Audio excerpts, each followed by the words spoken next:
Hi, this is Jim Sackman, your Focal Point Business Coach, and this is another of our Success Friday videos.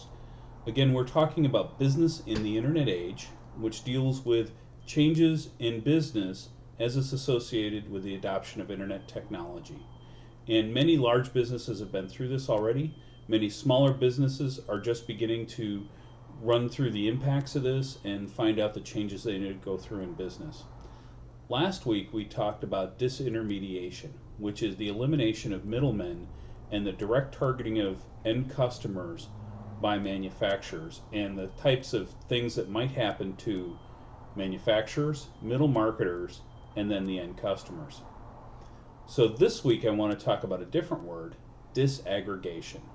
And what disaggregation is about is the niche creation in many, many markets.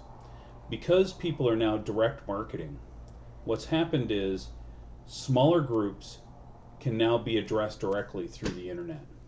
Since internet marketing is a relatively low cost way of addressing a potentially global audience, you don't need to have advertising and marketing channels in many, many different kinds of markets.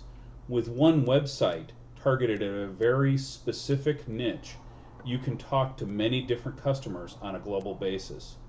So what does that mean? It means that small groups, the kind of targeting that marketing people have been talking about for a very long time with ideal client and target market, has really come of age. And in fact, in many ways, the more narrow the group you address, the better it is. Now you have to adjust your company to serve that small group very, very well, but it is what's going on.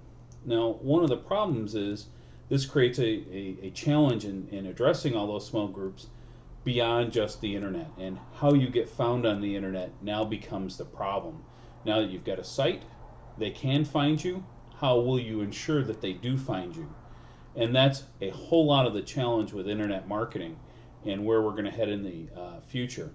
Now, there are other ways of doing that, and I want to use an example from my own business practice today, and that deals with print marketing. Now, in general, print marketing at the large scale, newspapers, national weeklies, is going through a significant problem, and in the long term is in a long, steady decline into irrelevancy. Our local paper, the Press Democrat, if you look at advertising during the week, it really only addresses products for elderly consumers. I don't know what it's going to do 10 or 15 years from now. But many smaller print publications, many magazines that are targeted at specific industries, specific targets, or even specific geographies are doing very well. So for example, gamer magazines or bridal magazines, Quinceañera magazines are doing very well. And one that I work with is a publication called N2 Publishing. And they publish magazines targeted high-end neighborhoods in specific communities. And advertisers who want business in those high-end neighborhoods can target them through N2. Those magazines are growing. And in fact, in that world, print is doing very well.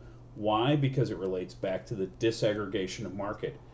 You can address niches, and if you address them very effectively, you can actually have a really good marketing program as you address those small niche audiences that you want. So we're going to continue on these dual themes of disaggregation and disintermediation over the next few weeks and talk about impacts, how companies can address it, how both manufacturers, how middle market brokers, and how retail stores can all remain relevant in this age. So thank you. Have a great day.